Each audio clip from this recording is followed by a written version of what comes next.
Okay, good evening, everyone. Good evening. We're going to go ahead and call to order the August 15th Learning and Teaching Committee meeting. We do have a couple of presenters this evening. So in light of that, we're going to move public comment immediately following the presentations. Thus, everybody will be as informed as possible regarding the findings of the equity audit before the comment. And then without further ado, I will kick it over to Paul. Thank you, sir. I appreciate it. Board excited for tonight's meeting and hearing from our two research firms from CEC and the University of Chicago, both of them bringing forward information for us. Our goal for tonight is really to be listening and learning from what both researchers are presenting to us. With no further ado, I'll hand it over to Dr. Igo to introduce the team. Absolutely. So just to kind of reiterate what Dr. Gordon said this evening, our focus really is on understanding and learning what's included in this report. We are not going to be talking about how to respond to that report or the findings. We're going to be recommending that a committee go ahead and dive into that information. But to ensure that we fully understand all of the information that we have with us this evening, we do have CEC as well as the University of Chicago here this evening. They're going to provide us with kind of a high level overview of their report and their findings, which will then allow the Board of Education to seek and ask questions, to seek clarity, to make sure you understand those findings and those recommendations. As we learn this evening, the natural instinct for all of us will be to begin to problem solve and determine those next steps. It's important that we remember that good data always raises more questions, and that it will be important that we continue to remain curious so that we can really understand the information and clearly identify the problem, which will allow us to build a very strong, comprehensive action plan to support all of our students. With all of that, we'd like to invite Shelley Taylor and Janice Olarvia up to kind of start with us and present their findings as it relates to the focus groups that were conducted, our survey and our focus groups. This is our qualitative data. Welcome. Dave trained us well.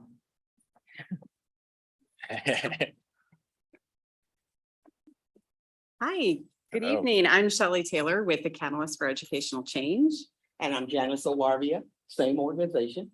Wonderful. And so we're going to present a high level overview of the findings that were part of the larger document that was also provided that I know that you have within your board doc information. Okay, so we'll get started. So the first, I just want to kind of give you the overview of the arching purpose of the work that CEC took on in your learning journey. So the first of our overall purpose was really to analyze indicators of equitable programming and processes for meeting the needs of all students. And so the purpose really of the equity and excellence scan that we conducted was a process to assess and understand three elements in some depth. The first is the current successes and challenges of the programming vision, goals, policies, structures, and instructional practices aimed at promoting equity. The second is the overall climate and culture among faculty as it relates to operationalizing that vision, goals, policies, structures, and instructional practices aimed at promoting equity. And the third one would be opportunities for possible enhancement and future support for equitable programming and practices.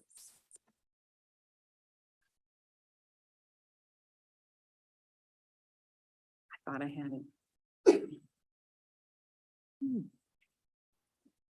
Oh, there we go. Oh, and then it went too fast. Oh, Dave, I thought I had, did he go to the bathroom? Yeah. Usually when they walk away. All right, here we go. All right, so data sources. So where we collected our information from, the first would be focus groups. And these were a total of 51 groups. We had a final count of 292 participants. To be clear, more were invited, but that was the actual final number of actual participants. And you can see across 4 specific groups, so district leaders, parents, students, and staff, and some breakdowns there. The full report has more specific details there. The second piece of data that we used was a school community questionnaire. Again, we covered students, staff, and families, in those representative groups.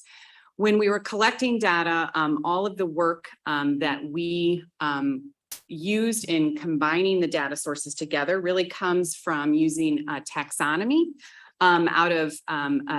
work out of Fisher, Fry, and Pompian, which is called Building Equity, Policies, Practices to Empower All Learners. Okay. I'm going to send it over to you, Janice. There we go. Okay. All right, great. So we've got our recommendations in 2 categories. The priority recommendations are recommendations that are intended. Can you please turn your mic on for us? Thanks so Okay, I much. don't have it. There you go. Here we go. That it? Okay, sorry. Priority recommendations are intended for the entire district, as opposed to taxonomy level recommendations that Shelley will talk about in a minute, that may or may not apply to all schools or school levels. So they might apply just to high schools or to individual schools. I'm going to take you through the priority recommendations now. And again, those are intended as system-wide. The first group are to look at systemic conditions and review the mission and vision for inclusion of equity, and then use that as the vehicle for decision-making, for determining policies and determining practices. And all of that with the intent of avoiding blaming as not being productive to getting the work done. Continuing initiatives, developing and managing and communicating those initiatives. So looking to seek all perspectives to identify and consistently implement things that are already working well and take them to scale so that they're across the district instead of in isolated pockets, and to elevate student voice across all of these issues. To take a close look at professional development for all of your staff.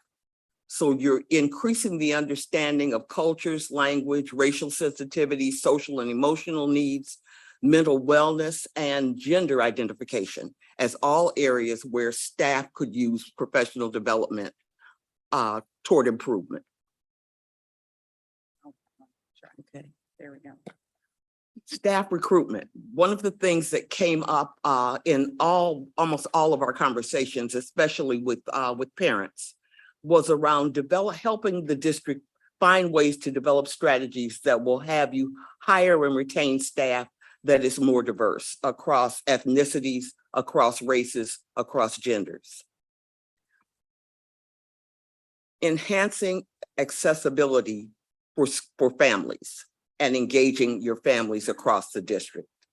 So looking at equitable parent and community governance practices and auditing across the schools, because this will differ from school to school, to expand representation for each and every school. And finally, communication channels. It's what comes up everywhere we go in every audit that we do, no matter what the focus is, whether it's equity or something else. Developing consistent, clear, and concise communication to all of your stakeholders across the district. So what are your policies, procedures, resources, and training around communication? Is there cohesion for all families?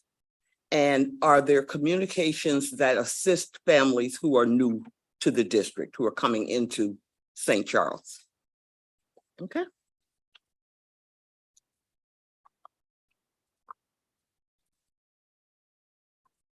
So So I'm going to take us through the 5 levels of the taxonomy. And as Janice identified earlier on, these may apply to some or all of your buildings. This would be things to really dive into within each taxonomy, what sort of arose as trends within the data sources that we reviewed.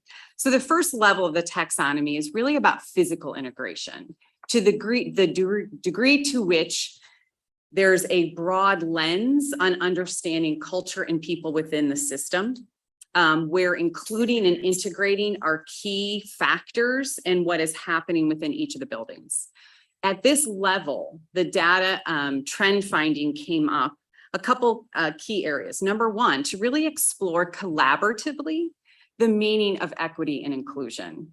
I will say it was wonderful to really hear the strong commitment amongst all stakeholders in terms of really the desire and interest in this topic.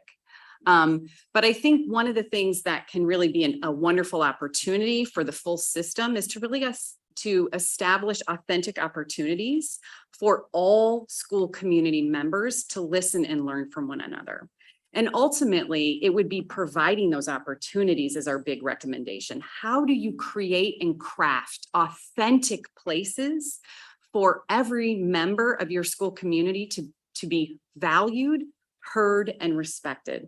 I will tell you, if you've ever done focus groups before, one of the amazing things that kind of popped up, which really triggered this as an interesting opportunity for all of you to consider, is that in many of the groups, people would say, wow, I never actually knew that. Like they were even learning from each other in very open, authentic, and warm and welcoming ways. So I think it would be really wonderful, of a great opportunity to say, how do we really provide that?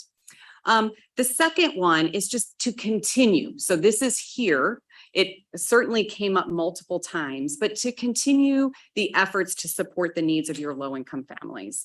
Just as a quick note, I think you know this, but poverty is one of the key determinants of disproportionality and disparity in school systems. So the degree to which maybe students could be included, but because of their socioeconomic status, they may have something that would prevent them from being a part of it, is one area that maybe you could kind of take away from the variables.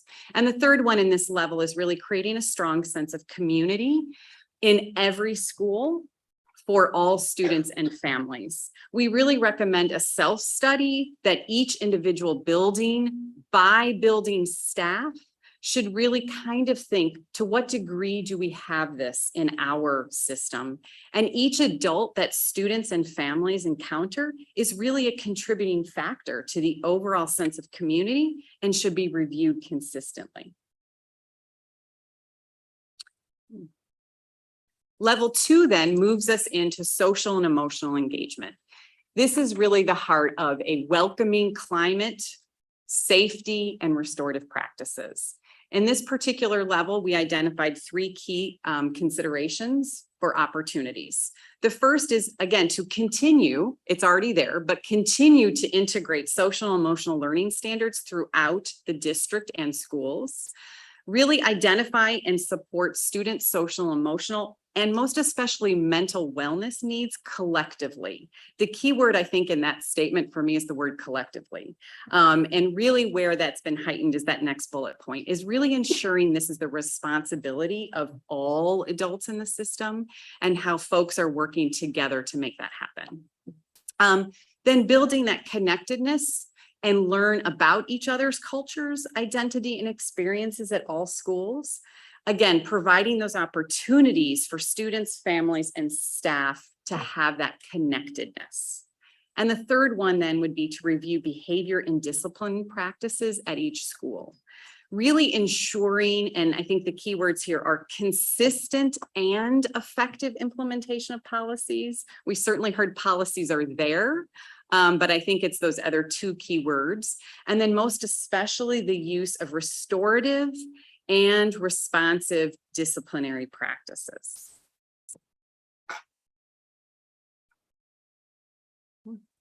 So level 3 takes us then to opportunity to learn. And when we say opportunity to learn, we're really looking at access to learning opportunities for support and human and social capital. The 2 big ones here are really to review and correct in some areas where schools can provide full access to the highest quality programs, instruction, and or resources. So this is really an expansion of access to those high rigor courses that you may already have for all students and in all schools, and communicate, and I think that's the other thing, broadly. One of the big things, and Janice mentioned this in terms of why it showed up as a priority recommendation, is that sometimes it was the lack of understanding what's available that was part of some of the things that brought up with some of the interest groups. And then ensure that policies and procedures for ESL or bilingual placement are clearly communicated again and properly implemented by staff. And the second big one here is really improve outreach and embed expanded representation at the schools aimed at including all cultures, races, ethnicities throughout the school year. And most especially one that we wanted to call forward would be to develop ways to partner with the LGBTQ+ persons and non-traditional families to support and ensure choice and voice is included in school-based decisions.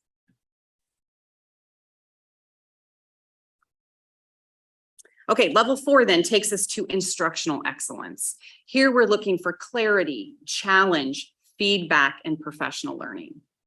3 big ideas to consider from the trend data. Maintain and increase the visibility of classroom, library, and school-based materials that are representative of multiple cultures and ethnicities. Assure instruction in all classrooms incorporates adaptive and inclusive practices to guarantee that all students experience quality core instruction.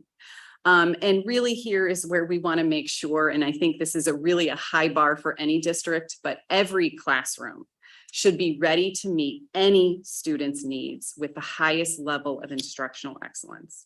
I mean, that really is a high bar, but it should be a high bar for every school system. And then the last thing here is to provide appropriate professional learning opportunities for all classroom staff, both certified and classified, that build their technical, intellectual, and adaptive skills. The final level of the taxonomy really gets into engaged and inspired learners. I'll tell you, this is some of the most interesting questions we asked really fell right here in this particular area. The role that student voice and aspirations play in our programming, and students as self-directed learners. I will say in a few cases, it kind of took people back like, that's an interesting question. So our key recommendations or things for you to consider would be really to provide all employees with meaningful job embedded professional development in this area, focusing specifically on successful implementation of current and newer trends in pedagogy. By that, examples could be things like critical thinking, real world problem solving, student directed learning. And let me be clear, these are not just the some project over here, every student engaging in those particular types of new pedagogy experiences. And then consistency and accountability should be part of any implementation plan, making sure that there really is movement towards those particular pedagogies. Then to work to encourage all stakeholders in developing those self-directed learners, including parents of students from different backgrounds, educational needs, cultures, and ethnicities, to ensure ownership of the learning. The students are really owning that learning and having everyone's voice understanding what that means. And then the last big one here is intentionally build those equitable access and opportunities to amplify the talent of students, leveraging students' strengths and their unique characteristics within their school programming at every level. Okay, so, and in conclusion, as you begin to think about what policies, what strategies, what practices you want to implement, the big recommendation is that everything that you consider implementing be asset-based, collaborative, and prioritized. So by asset-based, we mean leverage what's already working. You know, start with the things that are working well and use those as the stepping stones to building out to a more equitable system. making sure that all those decisions are collaborative, that it's collective action, not just decisions being made by one little small group over here. But listening and learning from each other across schools and within schools as you make those decisions about what to do next. And then finally, that you prioritize them. You can't do everything at once. If you got 800 goals, you won't accomplish any.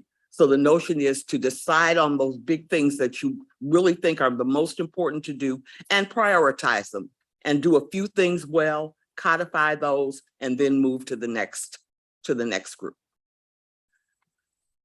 Okay, I think that's it.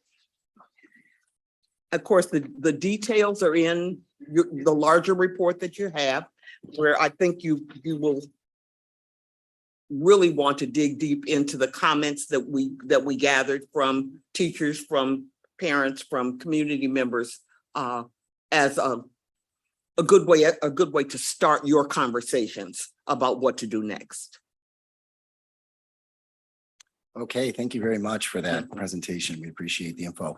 Let's open it up for any questions from the board here. If we have any at this time. I'll start with just one question I have, and forgive me if I should know the answer to this. You talked about under communication channels, create cohesion for families. Could you just define what that means or what that might look like? So when we come up with the word cohesion, we know what we're talking about. One of the things we heard in the focus groups that included parents was as they talked to each other when they responded to our initial question. And one of the things we would tell them at the beginning of every focus group is that we're listening for trends and patterns in what works and doesn't work in the district. And as they began to share their individual experiences, the thing we saw was that the people in this neighborhood or this school or this grade level had never heard of something that parents in another school, another grade level were saying. So making sure that once there are some practices that are intended for the entire district, that it's communicated in a way that everybody knows what it is and knows how to access it. Because that was the other thing was cohesion seemed to be lacking when it came to knowing, okay, I know this program exists or this support exists somewhere for my kid, but I don't know who to ask or how to access it. That help? Yeah. Okay.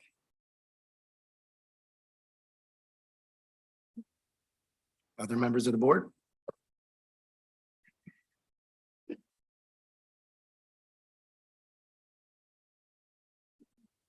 Well, I had one quick one, just more of a clarification, excuse me, for level 2, the social and emotional engagement. You had mentioned ensuring consistent and effective implementation practices.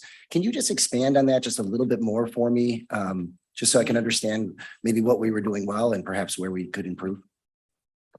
Yeah, so they're especially different school-based participants. So whether they be staff, going crazy, staff or whomever, they reported very different experiences in maybe the implementation of policies. And again, people's reactions or experiences, we don't, we just know there was discrepancy between that. Like we didn't weigh whether something was accurate, 100% true, or whatever that might be.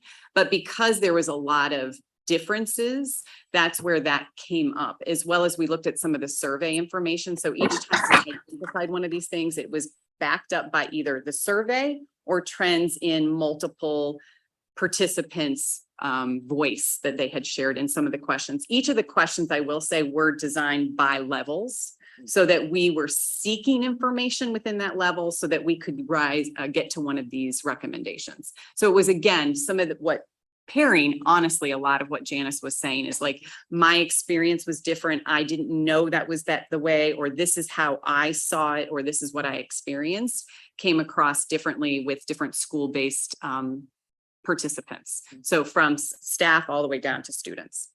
And I would add that maybe that, that second bullet Oh, in you the have to first, turn your mic on. second bullet in the first item, it seemed to vary from school to school to what degree all staff thought that this was their responsibility. There were places where the thinking was that's the responsibility of the social worker, or that's the responsibility of the counselor. And other places where it was clear that all teachers, all staff members took responsibility for kids' social and emotional wellness. So it needs to be everybody. So we need to find a way to have that conversation everywhere.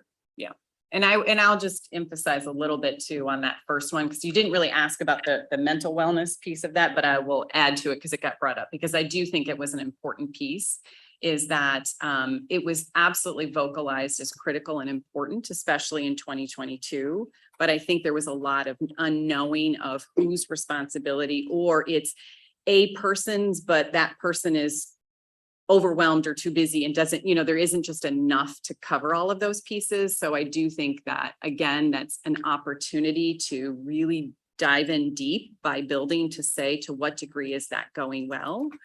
And where do we have some opportunity to kind of continue to address needs as they arise? And back to what Janice was mentioning, this is the priority pieces, is that there's a lot of really good things happening. The question is, how do we make sure they're happening consistently and across all buildings? And I think that's where some of this really came up, is like, oh, this is really good here, but this is maybe not shared across the entire system. Thank you very much. Sure. Other folks? In the more detailed report under the first element in the taxonomy, you have a finding, or a theme rather, that talks about students generally having the access to the same level and quality of physical resources and support, but that the same level of quality of instruction is uneven and varies across the district. Can you expand on that a little bit? Sure. I worked really hard to make sure this was worded so that it was clear, because the one way of that people might think about this is making sure that that gateway is open so that all kids have access to things like AP classes. But that's only one thing. The bigger thing and more important thing is that all kids have access to high quality, rigorous, challenging instruction, no matter what level class they're in, no matter what grade level they're in. And even if they're coming in, say, to a class, an ELA class, reading below grade level, that the instruction is not on that remedial level that stays down there and keeps them down there, but it continues to be challenging.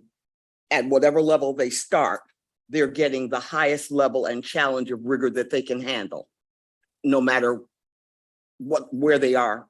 I think I understand the point. Let me ask a follow-up question. So when we talk about things like the course catalog and the openness of courses to any student, that's one issue. Were there observations that you shared that pointed out proactive or even passive exclusion of folks? Or what's the source of the finding behind that recommendation? Passive exclusion is probably a good term. I wouldn't have thought to use that, but if we ask the question about is the gateway open, is the door open to classes like that, almost exclusively by staff members, we would be told yes. But then if the conversation continued, you hear things like, yeah, but we would be setting him up for failure if we let him take that class, rather than being more knowledgeable about how to allow a student who perhaps hasn't had all A's in the past, the access to the more challenging class with the supports and the scaffolds that they'll need to get started. We know, for example, that African-American boys who pass high-level algebra classes, that's a predictor of success in college. But a lot of them don't get into those classes in high school and don't get that access. But we know if we put them in study groups and provide them with supports and an extra level of tutoring, they can be successful in AP advanced algebra. But so we have to be intentional, the recommendation is, about giving them that access and not assuming that if they haven't been challenged in the past, they can't be challenged going forward. And I would just add that also then pairs with what our recommendations in the level 5 area. Back to how do you then look at the pedagogy that would get to, as Janice would suggest, and assuring that every classroom is ready to push every child into some of those critical thinking, some of those other pieces, regardless of where they enter at. And so it does become a bit of a pedagogy conversation at that point as well. So it's not in isolation of level 5.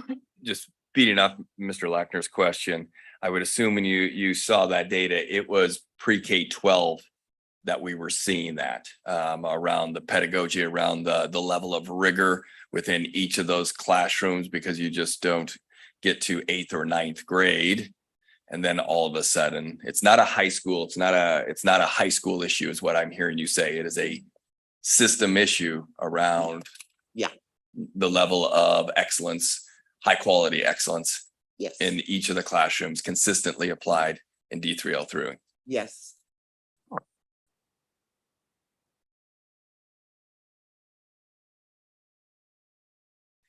So I have a question regarding the leveraging what is, I'm too close, aren't I?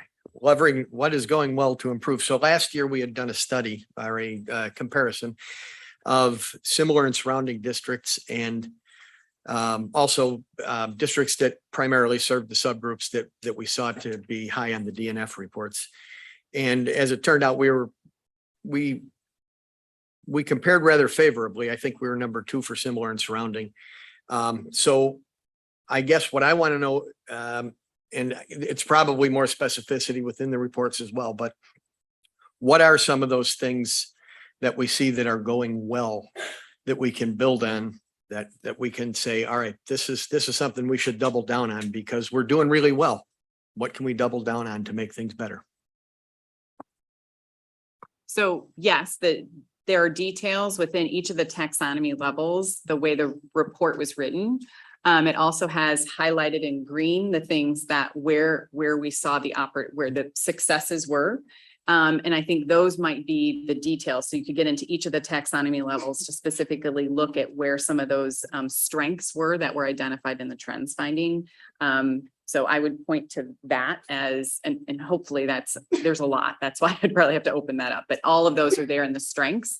And then paired, we also put sort of in red would be like, okay, here's some opportunity here. And then where then you could leverage those particular pieces within each of those taxonomy levels. One of the things, and this is not so much an academic thing, it's maybe a social emotional in that category. One of the things that I ask students in every focus group, no matter what grade level they are, is whether or not there is at least one adult in the building that they feel has their back, that they can go to if they run into trouble, either academically or emotionally, or something's gone wrong at home. Do you have at least one grown-up you can go to? And we had the overwhelming number of kids said yes. That there was at least one, and some of them said there were multiple people. But I tell them it doesn't have to be a classroom teacher. It could be the person that works in the attendance office or somebody could go in the counseling office. But is there somebody you feel would help you if you run into trouble? And almost all of the kids that we talked to said yes, there was at least one person. You don't find that everywhere. So I would think that's good. A place to then leverage is to make sure every kid can say that.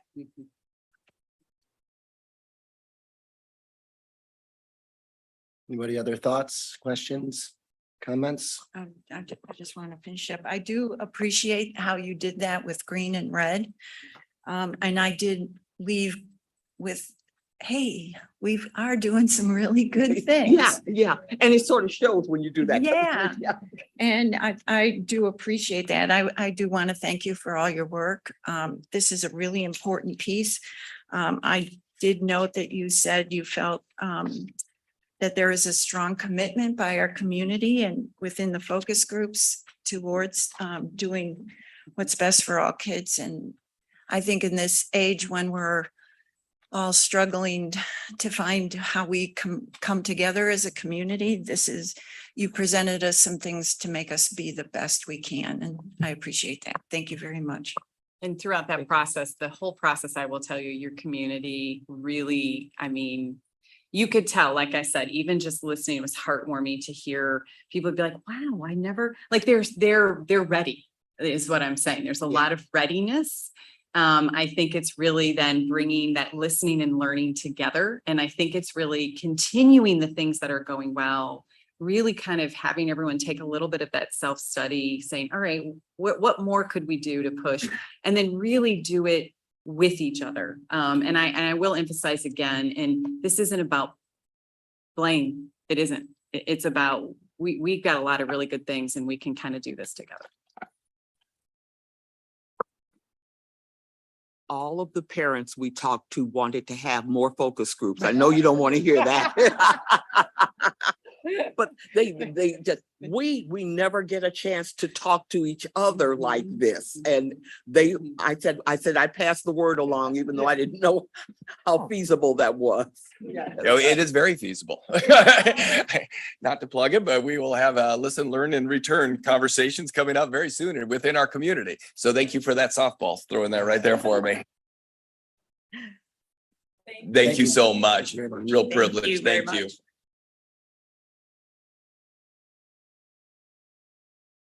So our next guest is Kiljun Kim. He is from the University of Chicago, and he's going to be participating with us via Zoom. I believe he is ready to kind of jump on. Can't see Dave from here. We're good. There he is. Good evening. Hello, how are Hey. you? All right. I just want to, I apologize. I had to log in twice to make sure I can present today. I want to make sure I can do that. Okay. Can Want to make everybody sure- see the? Can you hear in the audience? Okay, nice. Okay. So is this, was that the sound check? Yep, We're there we good. go. Okay. And I'll get started. Good evening. So today, it sounds like you guys are already having this very robust conversation, and I just kind of wanted to give you a look, surely from data standpoint, but there are obviously some messages that really resonate within that, right? So I think this is sort of a continuation of that. So just to kind of briefly go over the achievement gaps that I found. And I think this recommendations section, I think it will kind of resonate because you are already talking about that. So there's really nothing surprising here, but I thought it'd be important for us to at least walk through what it is that I saw from empirical standpoint, so you can kind of think about what it means. So here, one of the things to remember is that, achievement gap can occur in many different attributes by the number of different characteristics. And the ones that we often focus on are race and ethnicity. Gender is a really interesting one. And then we have this sort of vague category of a free and reduced lunch. And in the report, I specify some of the controversy that goes on right now about using this as a proxy for socioeconomic status. And then I also wanted to kind of touch upon why I think the snapshot of achievement gap doesn't tell you the whole picture. So I kind of wanted to add something else I've seen using another data source, another assessment. So I kind of wanted to point that out. In fact, I think that element kind of will help you thinking about so long term what you can plan and what you can anticipate and so on and so forth.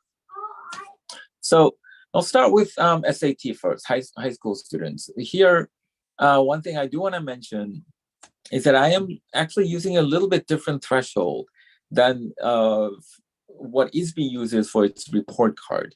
And I have a specific reason for that. So if you look at what they call performance level in SAT, that is very Illinois specific. And in fact, there's a lot of conversation that goes into determining what those levels are.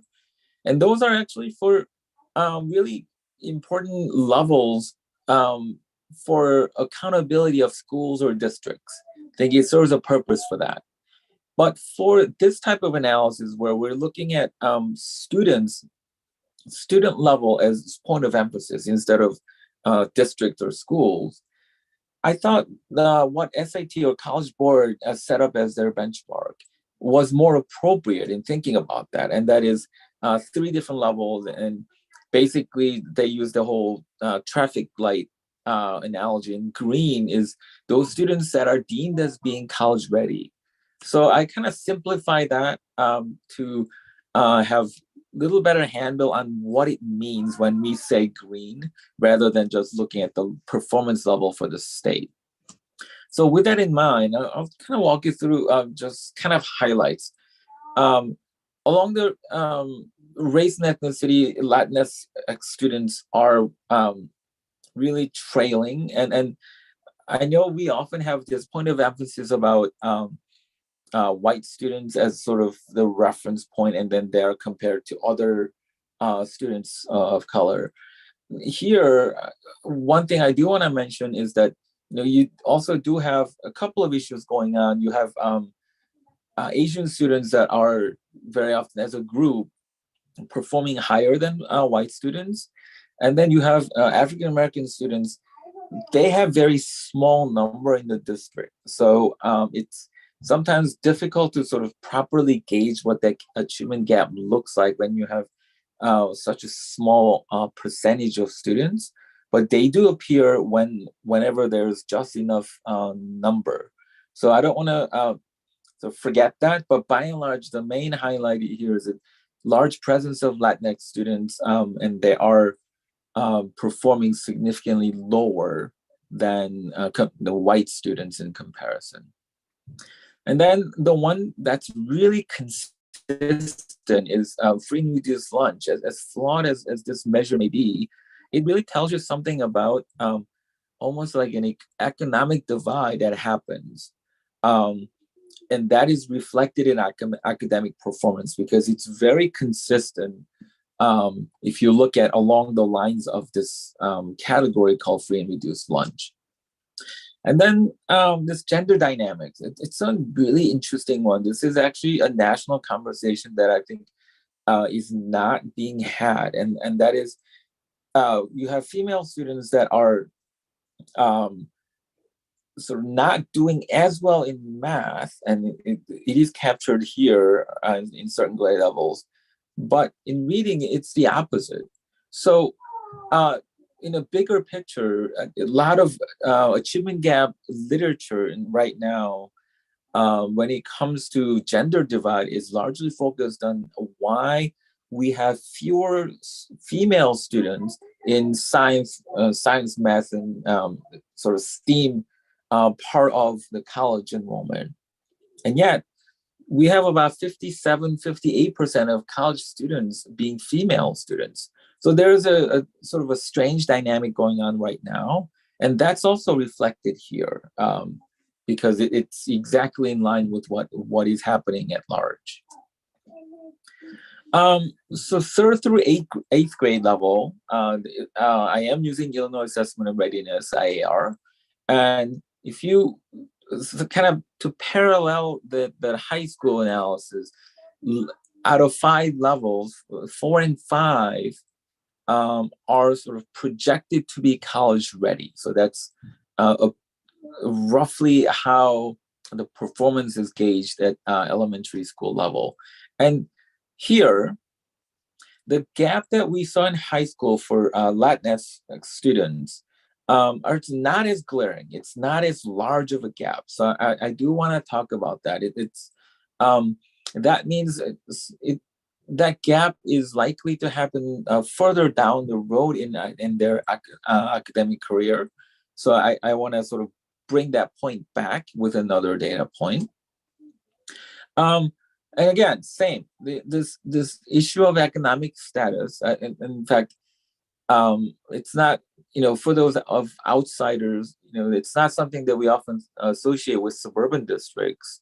But I've written about this about 15 years ago about sort of increasing rate of poverty in suburban areas. That is not to say these students are suffer from poverty status, but that sort of diversity of economic status that wasn't there before, wasn't there 20, 30 years ago, I think is a prominent conversation. And I think it's an important element to remember here. Again, this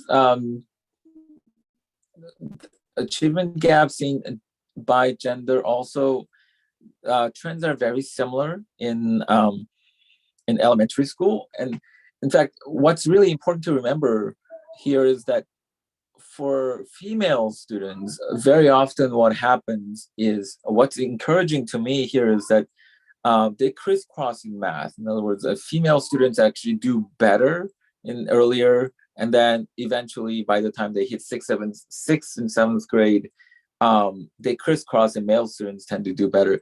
That actually doesn't happen here. I think we just need to rectify in the lower grades what the gender gap is about.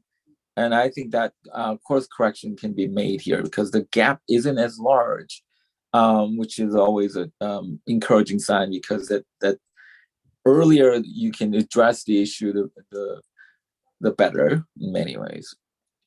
So this is a sign of widening gap that I kind of wanted to mention. This is iReady, which is a formative assessment. So this is not something that you would look at once a year, but if you look at fall to spring, so this is measuring something that happens during the year. So if you look at fall to spring, and I'm using third grade as an example, and what you will see here is that there is clear gap. So the blue dot is the starting point by race and ethnicity. And you do have Latinx students that are trailing even at the beginning.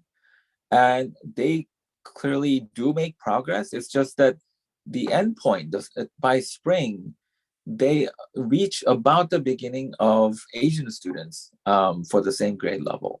So if you think about something like this happening over and over again, right? So the gap and catch up is compounding. The gap really is not narrowed in a given year. And then you go to the subsequent grade level, and then that gap widens even further. So it really compounds, and that's something to really watch out for. And this is why in many ways, if you want to have the achievement gap conversation as a system, very often the answer really lies in the early childhood and primary grades and third through fifth grade, because that's where you can really lay the foundation so that gap doesn't occur later on. So moving over to recommendations, one of the things, the first one is sort of an awareness piece. Clearly you have, and this is very gradual process, right? So if you look at, and I looked at the data for the past 5 years, and the percentage of white students are steadily decreasing, while students of color, particularly the Latinx students and Asian students, are increasing. And big X factor across the country is this at the top, 2 or more race, the multiracial category, which is really increasing faster than any other group. So that really adds to the complexity. But the bottom line being that there's really no turning back here. There's no question your district is getting more and more diverse. I think acknowledging that and sort of thinking about allocating resources based on those changes, I think is a really important thing to remember. And then the second recommendation is about, and I know this is just sort of a phrase a lot of people throw around, but data really means something if you use it and not just use it for your report card or accountability, but if it becomes part of your practice. I mean, since you are already doing iReady, and since you already have all these investments in terms of assessments, whether it be academic related or school climate or SEL, all of those, I think you do a really good job of capturing those elements. I think what's really important is to utilize them, right? And a lot of districts very often underutilize data, and data is only looked at once or twice a year. I think those can be really changed, and then all these instructional strategies like differentiation and vertical planning, data can be infused in a way that's really meaningful. And I think to do that, I think there ought to be some investment in terms of not just staff development, but having a right set of personnel that can support the mechanism. And in fact, I got a chance to talk to your director of your data and technology, I believe. He clearly has a pretty good sense on what how data is maintained and what the thresholds are and those things.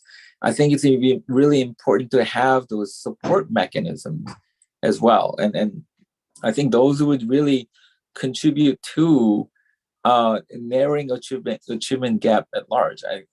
Despite the fact that you have a number of areas that you have glaring gaps, I think if you have the right infrastructure, I believe you can overcome those very easily. And lastly, I just want to thank those members of the district that really helped me along the way. I think it's not easy to have this conversation, but the fact that I was getting a lot of good questions and even documentations that I got from the data, and all those were incredibly well maintained, really says that you have the right personnel to have this conversation. And I'm very encouraged by the staff you have in this endeavor. I'll stop here, and then if you have any questions, I'd be happy to answer. Okay, thank you for that, Dr. Kim. We'll go ahead and open it up for discussion and questions here at the board table.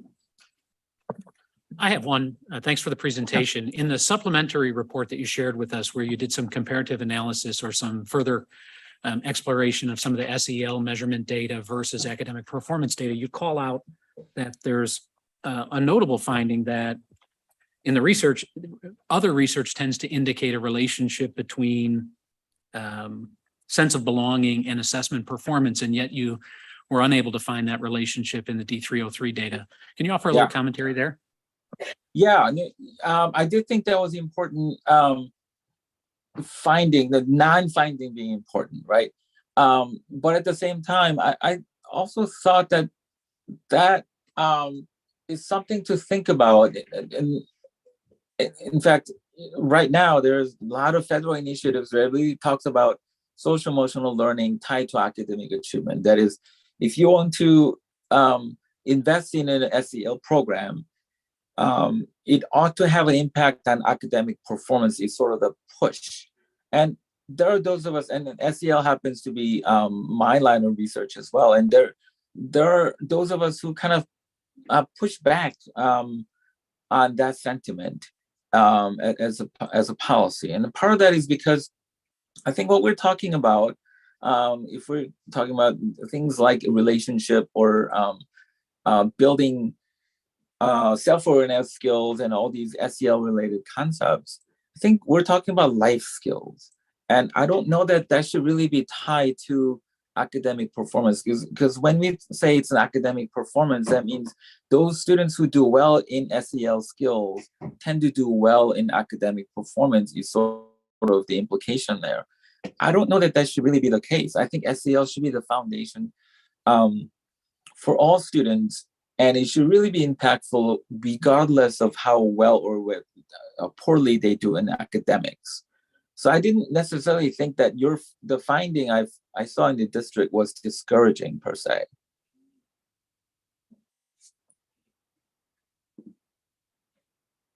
Did that answer your question, Joe? Yeah, I'm comfortable with the comments here. Other folks? Well, that was a little confusing to me, to be honest. So maybe we can have a discussion later about, I do agree with you that SEL is a skill no matter how you perform, but I'm not sure that I understand what you were saying there about it.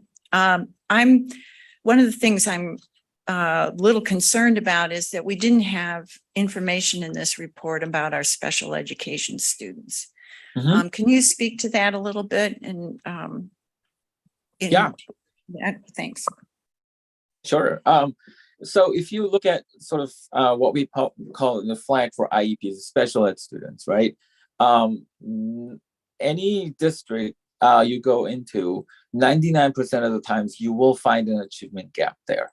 In fact, I'd be surprised if there weren't. Now, however, here, what we're talking about is sort of achievement gap that can be addressed at the district level and then sort of have a cohesive plan about that achievement gap. For those students in special ed, I don't know that that's necessarily doable at the district or even at the school level. And there's a reason why special ed students have IEP, right? Individualized education plan. And that is because each student really come with obviously their own set of diagnoses. That means they have their own set of academic ceiling, they have their own set of issues that really cannot be dealt with at the aggregate level. And that's why very often, and same thing with, and to a lesser degree, English learner students are the same way.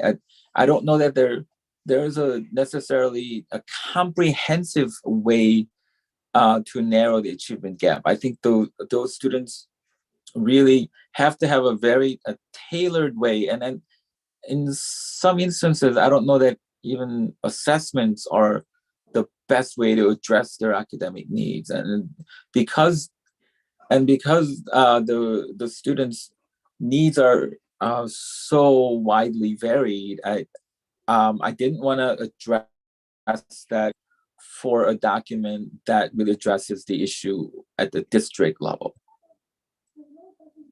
So if you look at the appendices in the report, so I put together a table. It's a very technical table, but it's called multiple regression. If you look at significant attributes, what you will see is that every single grade level for both high school and 3rd through 8th grade, you will see that there is a significant gap for special ed students. So it is there, but the way empirically we approach those as, let's say we are looking at the gap between Latinx students and white students, what multiple regression does is that we control for special ed. In other words, we mathematically assume that white students and Latinx students have same condition when it comes to special ed, and then look to see where there are differences in scores. So I certainly incorporated the impact of special ed students, just that I didn't address that as part of achievement gaps in this document. Thank you.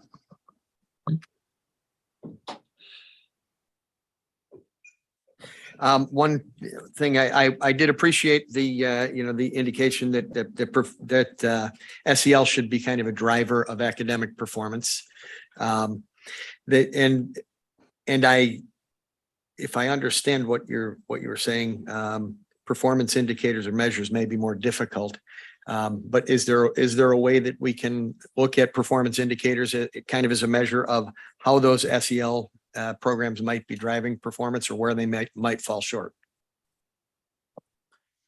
No, I think there's a value in that. In fact, one thing I thought about, and this would make analytics a little more complex, but it might be worthwhile to look at is, I kind of alluded to this in the report. If you look at things like teacher-student relationship, what you will see is at the beginning of the year, I believe ninth grade is a great example there, where there's hardly any gap between male and female students, but gap occurs by the end of the year.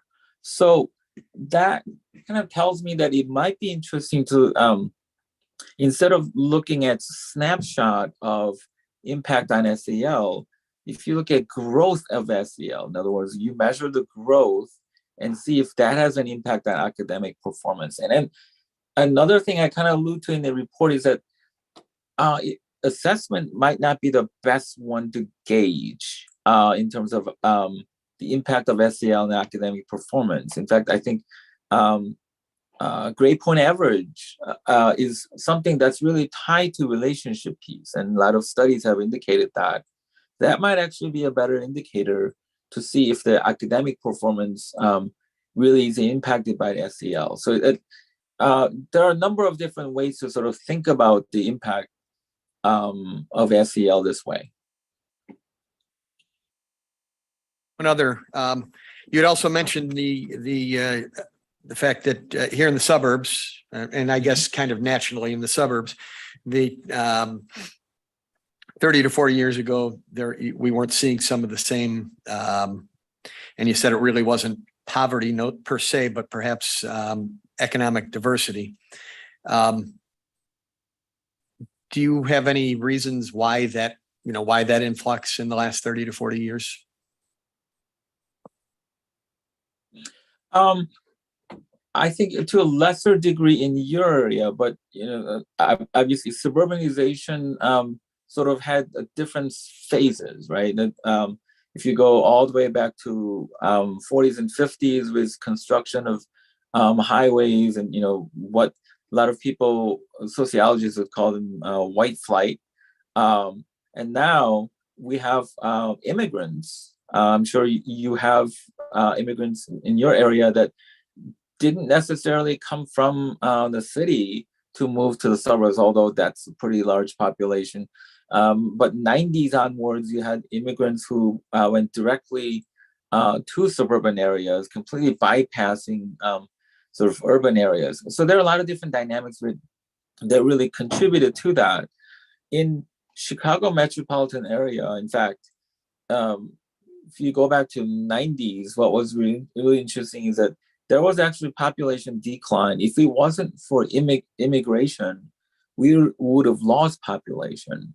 That goes to tell you that, that was about the beginning of really the makeup of particularly suburban areas really changing. And what was at one point very regional, right? Places like Joliet and Aurora almost were sort of its own entity.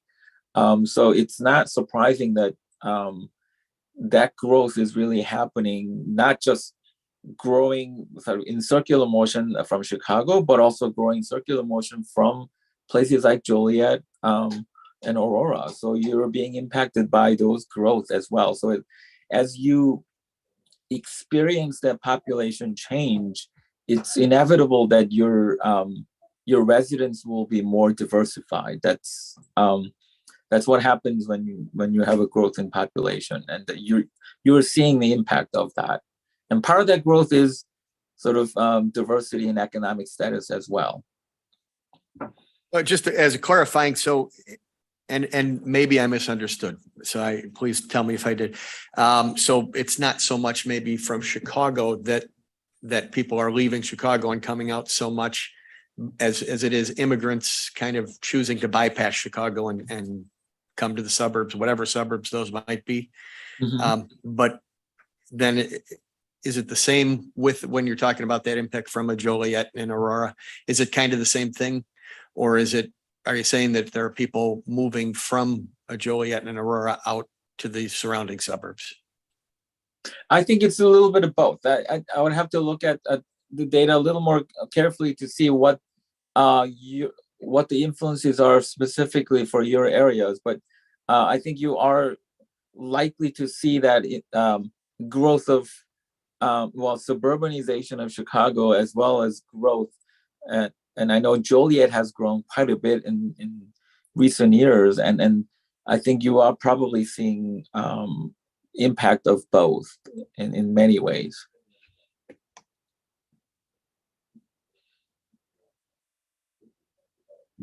Other members of the board? Any other questions here? I had just one brief question for you. So as I was looking through all the various appendices, and again, thank you for putting all this together for us. One thing that I had found to be somewhat encouraging, despite some of the gaps here, is that it appears that the jumps from, in many cases, from that spring term, or from that fall term rather, that starting foundational level to the end of the spring term appear to be comparable, right? Meaning that our students are growing throughout the school year. So I guess my question is somewhat general in nature, but where should some of these interventions or allocation of resources that you expressed earlier, where should we be hitting these interventions so that we can ensure that at a foundational level, at the beginning of that fall term, we're even closer to one another? Because it strikes me that what we're doing is working for a lot of our students in each of our subgroups. Does that question make sense? Yeah, no, in fact, you're absolutely right. I think if you see the growth, there's absolutely no question. Students that as a whole are growing. There's no doubt about that. So I think in fact, one of the recommendations that I make is to sort of gauge that level of growth by schools and see whether there are variations, right? And in fact, within a school, I think in large context of larger schools, I think they should really look at the classroom data as well. So the idea here is that in education, the biggest challenge is having this huge variation, right? Even in a classroom, it's incredibly challenging for a teacher if you have students that are really high performing and if you have students that are really low performing. And if that gap is really large, it's really difficult to have instructional strategy or differentiate in the same classroom. It'd be the same idea even at the district level. If you have a school that is profoundly higher than other schools or profoundly lower than other schools, it'd be really hard to move. And I think sort of paring it down to the granular level, and looking at the sort of the right spot for interventions, I think it'd be really important. And it doesn't have to be intervention that involves funding. It could simply be about sort of making connections across schools. I think someone alluded to that earlier about sort of collaboration across schools. I think those are really powerful tools for you to engage. It's just that if you want to go down that path of collaboration, the most important part about that is identify best practices. And to that, to do that, I think that little more analytics would be really helpful. Great. Thank you very much. Any other thoughts at the table here? Okay, Dr. Kim, thank you very much for your time. We really appreciate it. Well, thank you.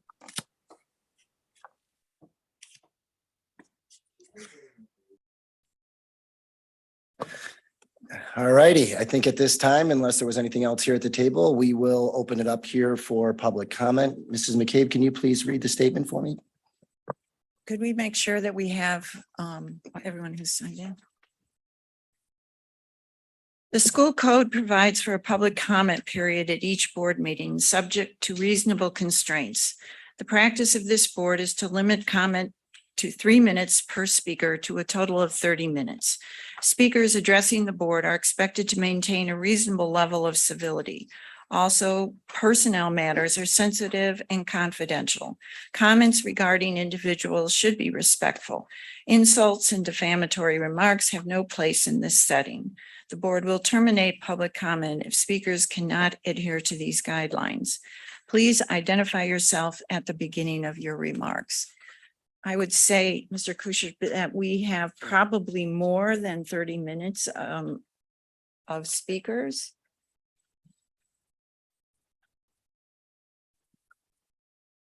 So are we fine with going as long as each speaker has? Okay. Okay, so we will get started. I apologize in advance if I butcher anybody's name. It is certainly not my intent. So I think first we have here Kelly Rotella.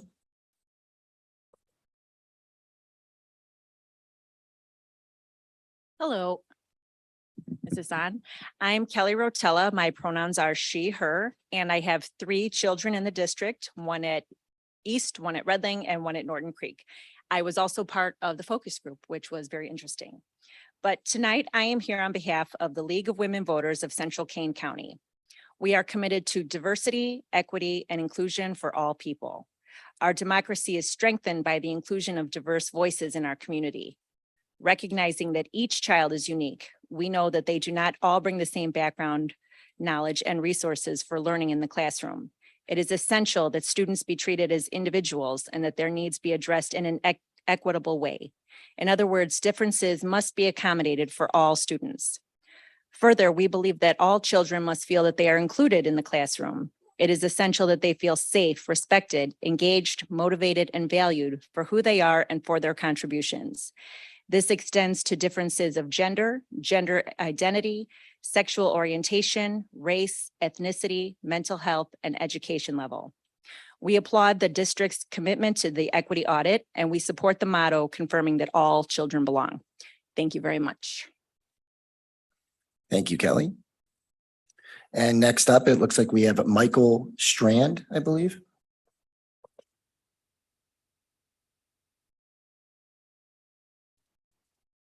Hi, good evening. My name is Michael Stroud. I am a St. Charles resident as of a couple of years now. I am the founder of Out in Fox Valley and Fox Valley Pride. These are LGBTQ non-for-profit organizations based out of here in the city. And I first want to say thank you for all that you guys do every day. I don't think that's said enough. So, and I feel like this meeting has been quite informative. I learned a lot, and I feel like there's more progress than perhaps I was expecting beforehand, but I do see a lot of areas that are going to be overlooked unless addressed. The equity study is a long overdue first step towards a full diversity, equity, and inclusion program. It is a good step, and it'll be a useful tool in modifying instructional practices. But this type of data-driven study has fundamental shortcomings. It looks at achievement gaps within the groups of for whom data is collected. So you have looked at boys versus girls, racial ethnic differences, low-income students versus non-low-income students, and students with individual educational plans, IEPs, versus those without. This measures the gaps between these groups, and while that is certainly helpful, it doesn't show the gaps for individual students or for students for whom data is not normally available. But no child should be lost in the data because they don't stand out among those statistical groups.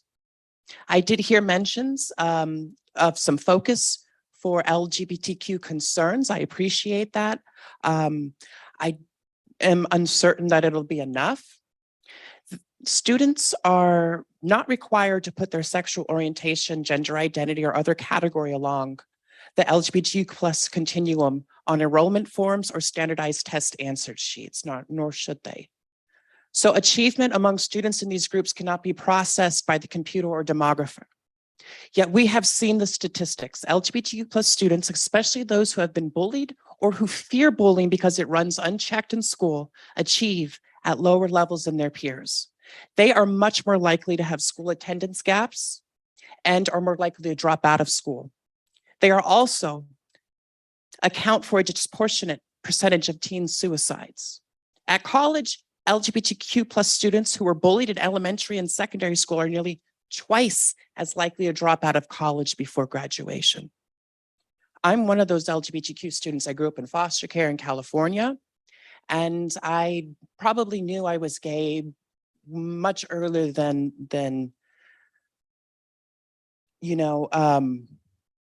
there were no options for me. I ended up homeless. There were no steps in place to prevent certain things. All students will do better in a school environment where every student, parent, teacher, and staff member feels welcome, respected, and safe without regard to any factor that may set them aside from others in the hallways and classrooms of our schools. So while this equity study is a good start and does contain some useful data, much does need to be done in order to uncover the hidden barriers for success for LGBTQ plus students. For the student who's shorter than most, taller, skinny, or fat, has red hair or wears glasses, those characteristics that make your child different from your neighbors, but which makes them no less valuable as a student and an eventual productive citizen. A true diversity and equity and inclusion program will recognize the value of every student. It will teach our students to appreciate their own value and to respect and appreciate the value of each student, staff member, teacher, or administrator they encounter. I challenge this board to find innovative ways to increase the appreciation of diversity, create true equity in schools, and include all students, parents, and educators in the process to make this happen. Thank you so much for listening. Thank you, Michael. Next, we have Sue Sanders.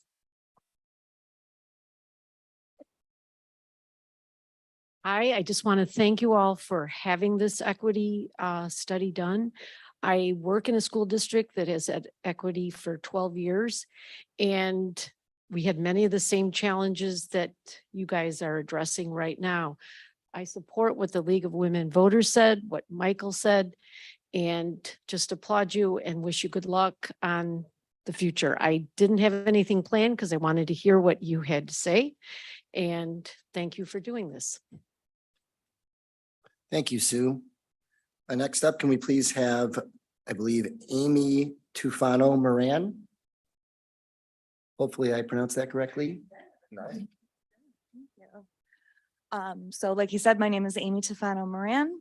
I'm a resident of St. Charles. I'm also a D303 parent. I'm a small business owner, and I'm also an educator. First, I'd like to welcome Dr. Gordon to D303, and I'd like to thank the school board for all the work that you've done. I applaud you for hiring the Consortium for Educational Change to do an equity audit. And I hope that the results, along with the comments from the public, will be taken seriously. D303 is an amazing school district, but I think, having said that, there's always room for improvement. So I'd like to offer both a compliment and suggest an area for improvement. First, my children and I have both noticed an increase in the amount of teachers sharing their pronouns on their signature line, asking students to share their pronouns on getting to know you surveys, and displaying ally stickers in their classrooms. These are simple ways to make students in our LGBTQ plus community feel accepted. I know it's hard to collect data on inclusion for LGBTQ plus students when it comes to equity, but I hope we will continue to educate our staff about how to be allies to these students, and also look for ways to get their feedback and suggestions regarding equity, diversity, and inclusion. Second, I want to point out that the equity report didn't really specifically include students with disabilities. When many of us hear the term disability, we think of a student in a wheelchair. That's even the international symbol for a disability. However, we have many students with invisible disabilities. They look like the average student, but they have some condition that may be posing significant challenges to their learning and their experience in the school environment. Some of these students have IEPs and 504s, and others do not. This makes it very hard for a district to fully determine if these students' needs are being met.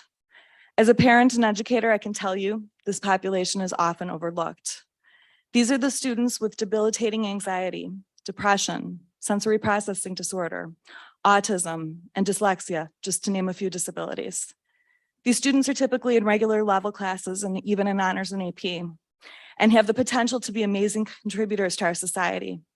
But if we look at the suspension and dropout rates, I'm wondering if we would see these populations overrepresented. If you look up famous people with disabilities or Americans with the highest net worth, you'll see there are often people with the types of disabilities I've named. These are people such as Einstein, Bill Gates, Mark Zuckerberg, and Whoopi Goldberg. We have these students in our classrooms, and we have the responsibility to make sure their needs are met. In closing, I'd like to remind the board that we spent a lot of money on this audit to identify the needs that we have for our students and so that we can provide equity for everyone. I really hope we'll follow the advice and form committees that will dig deep into these reports.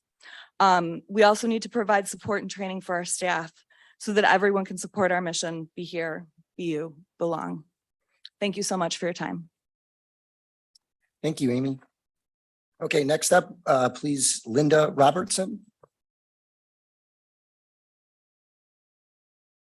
Good evening, ladies and gentlemen. Thank you for your service for the last couple of years. It has been a very difficult time, I think, for both teachers and members of the school board. I happen to be an industrial microbiologist, and I have had the opportunity to work all over the world except for Antarctica, where there are no paper mills. But I grew up in the Seattle area. We moved here in '88. And because I was fortunate enough to live in a very diverse community, I knew things that people who here in the Midwest weren't aware of, like 4 means death in Japan. Do not use an OK sign in Latin America. There's many other things that allowed me to function. Our children and my grandchildren are probably not going to be living 50 miles within home and working. They are going to be competing on a global stage. And because of that, the more they know that there are many ways of doing things, many ways that are valid, and that equity is so important in this, that I think we really need to do that. And I'm very happy with the audit. I also am a little concerned about the fact that children with autism and so on, as the last speaker said, were not specifically addressed. But please, thank you for doing this. And please, let's hope that we continue in a civil community where it's cohesive, people are polite and kind. Thank you. Thank you, Linda.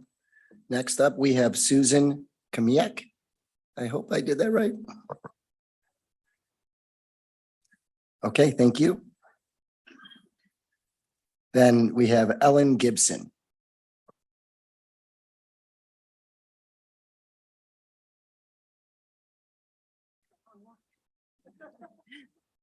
Thank you, Superintendent and board members, for everything you do for our community. My name is Ellen Gibson, and I'm a mom of 2 daughters who have attended D303 schools. One is a current East sophomore, and another is a senior in college who credits her biology teacher at East. She's graduating with honors from University of Minnesota in science. I'm here to show support for the work that you're all doing on the equity audit and plan, in hope that successful implementation will help close achievement gaps and continue to create a safe and inclusive environment for all of our children. I'm a manager at a large organization that employs nearly 2,000 people, and the skills that you're teaching the students through these equity discussions, practicing these principles of inclusion, will serve them well in whatever career they pursue. Thanks. Thank you, Ellen. Okay, next we have Rafael Sevastano, I believe.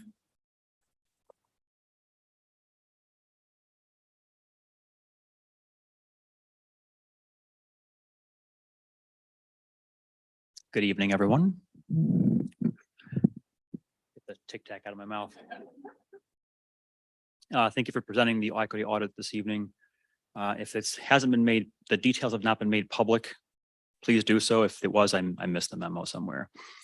I would point out, having being very well read on this subject after seeing this played out poorly in other districts across the country and in several companies, that communication is ultimately key in rolling these things out.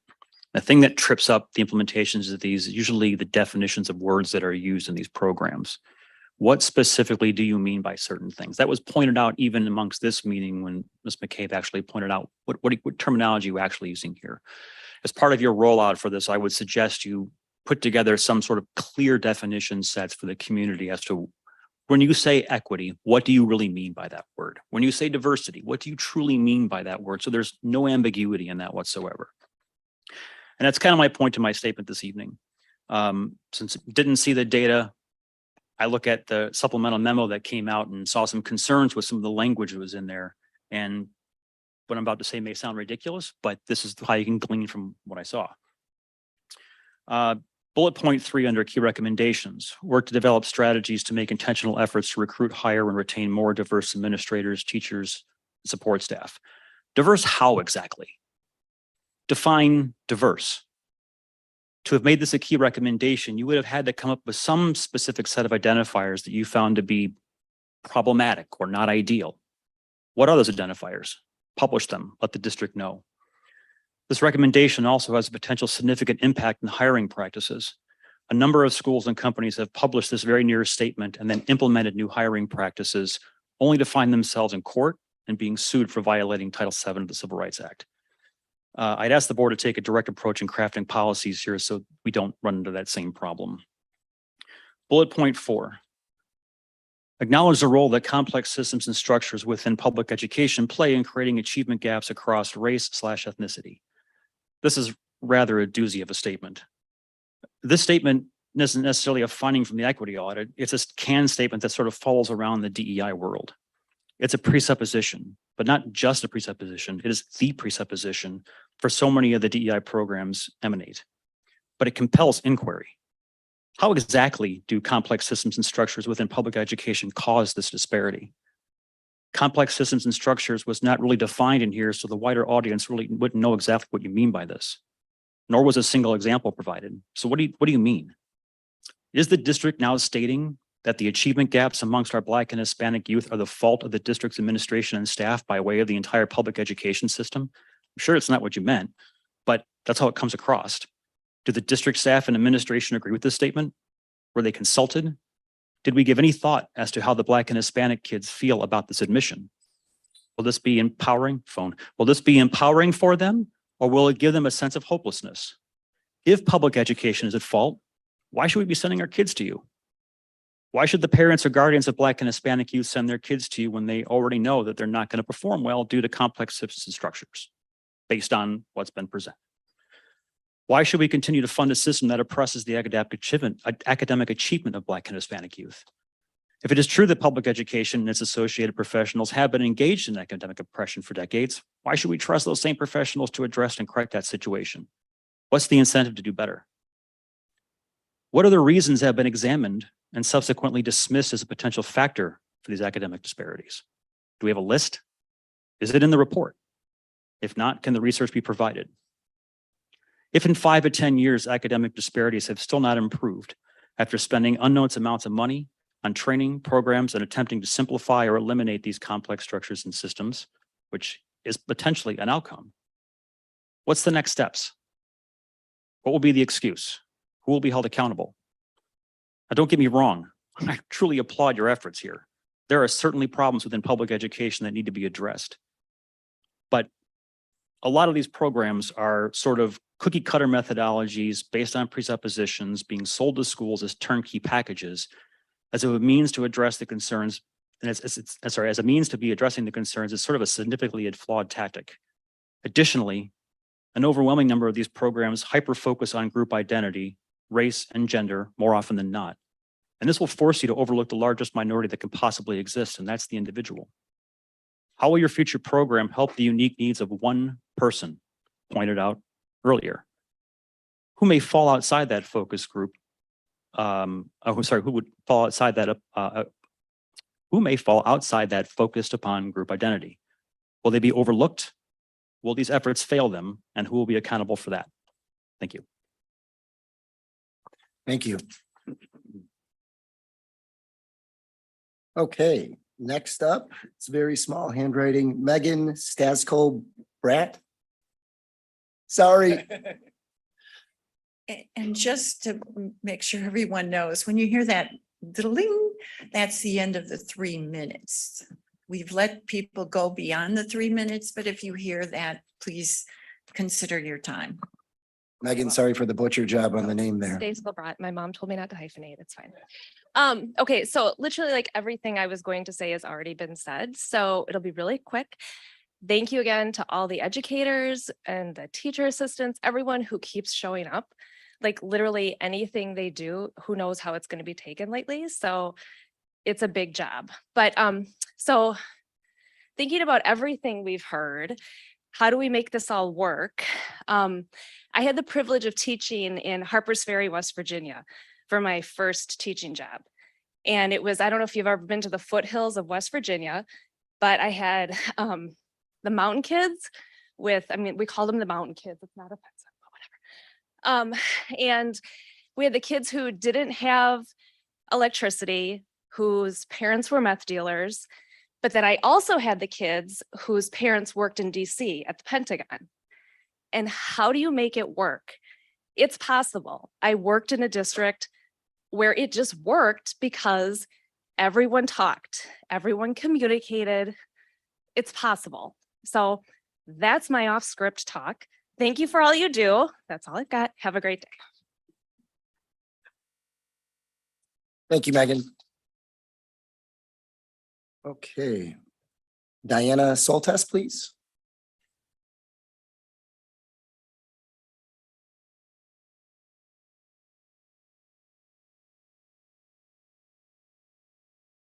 Good evening. I'd also like to thank the board members for their work. I know it's a difficult task and you are requested many things in your time on the board.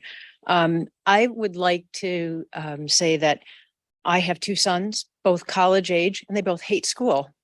And there's a large number of factors, but many of it was their experience and what they went through, both being bullied and both feeling like the teachers and administration and others did not have their back. Fortunately, I did.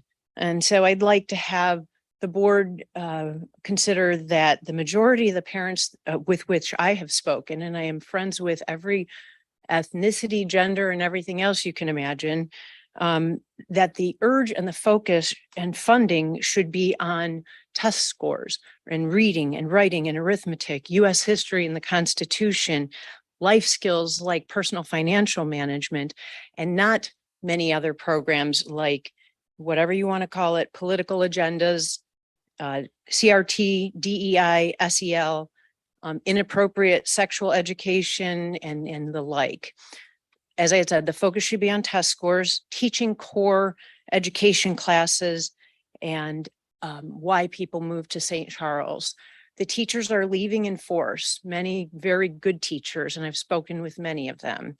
And when I find out that there's things like subliminal messages of politics, gender, and other things being flashed in the televisions, and I'm not saying that's in St. Charles, I know it's in Geneva, I don't have confirmation on that, but I do have confirmation that Thompson Middle School has removed their nonfiction section and put in a tremendous number of books on LGBT and other things.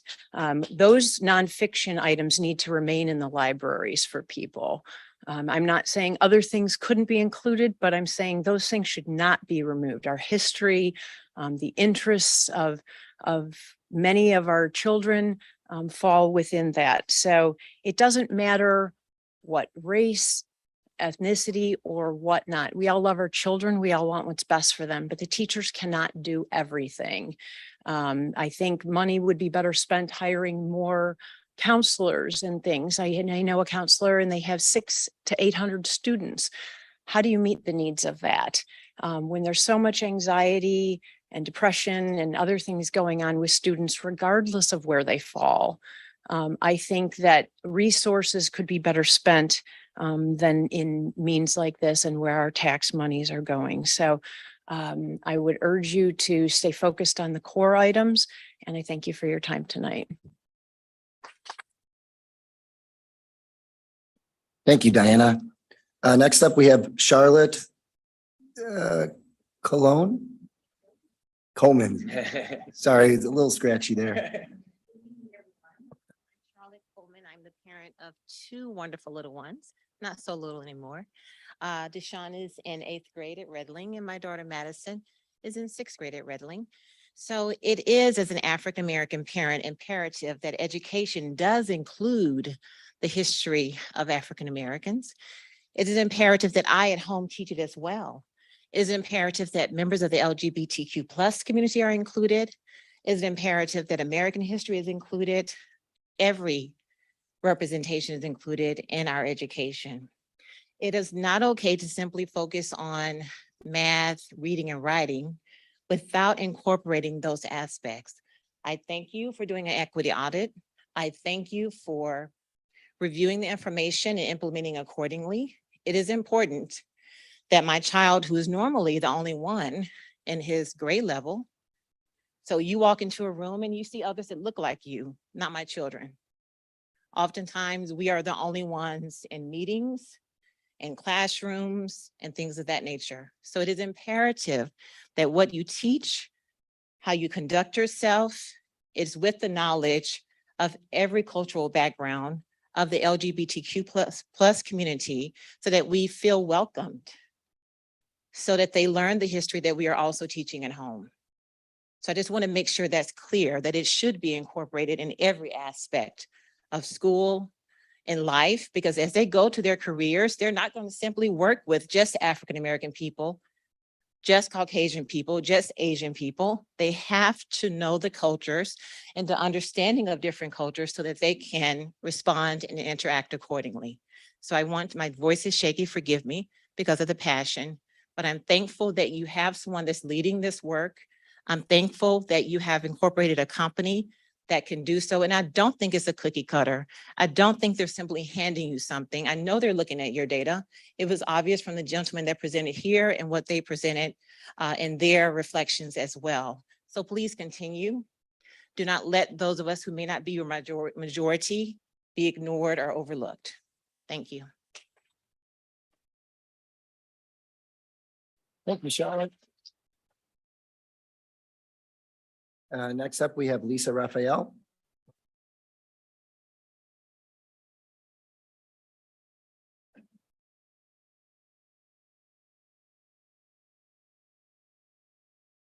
Hi, my name is Lisa Raphael. I have two boys in the district.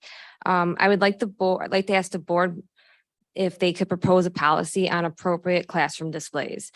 I feel that schools need to be a neutral zone. Kids walk the halls this first week and many saw lots of signs and stickers to show support of one group of children. In classrooms, children saw the same show of support for a certain group of students. What about the students that are not part of this group? How are those students being showed support and being welcomed? The mantra, be here, be you, belong, while the halls and classrooms are decorated with rainbow decor. What do you think a child is thinking when they see those words and those signs? Some young children may think, if I want to belong, I have to be part of that group. Or the teachers that has a BLM sticker on their laptop. Do you think a student that their parents are cops feel safe and welcomed in that class? When you put so much emphasis on one group of students, you can't help but slight another group. That's why I feel that schools need to be a neutral zone so everyone does feel welcomed and safe. Thank you. Thank you, Lisa. Looks like that brings us to the end of the public comment section. And I believe that there's a recommendation from the administration that Dr. Igo, you want to speak to that? Or You're gonna go, Dr. and then I'll jump in. Gordon? Sure. Our recommendation really is that we take the work from the equity audit and move that into a superintendent's committee, and that superintendent's committee really takes that time to unpack, understand, define the problem, and begin to build an action plan for how to respond and build better services. Yeah, I appreciate that and look forward to having that as a superintendent committee. I want to commend the board and the previous administration for jumping into this work and really looking at your system. One of the pieces that I've told people quite a bit is during the interview process, the board was adamant about going from good to great. In times you have to look at your system. You have to be able to pull apart your system and see where are those areas that we can continue doing better. Where are those? And I thought that was on display tonight. Different ways to look at our data, different ways to be able to look at our system. How do we continue to improve our system for each of our students? How does that look? And that's the work that we'll be doing within the superintendent's committee, because it is about each student, ensuring that each student has those opportunities, the access to be a part of. And each student needs to be a part of an incredibly great district that really truly impacts their life while in a pre-K 12 school district, but also, and even sometimes more importantly, when they graduate and they move on to their life and they take on those next challenges. So I'm excited about it, but I really want to thank the board and again, the former administration for diving into this work, because it's not always easy to do this. And it's not always easy to have an audit of your system to be able to take that in. So thank you, board. To that point, we've been on this journey a little longer than some people wish we were. Since it will be moving to the superintendent in terms of reporting out, so the whole board will be in attendance. Could we make sure we're making forward movement and get updates that will help us to see that our kids are and the issues that have been presented are being addressed? Yes, so where all the reporting will be, it won't be its own committee meeting on different evenings. It will be at the regular board meeting where we'll have those updates. Do the board members have anything else they want to add or? Okay, with that, I believe we are ready to adjourn at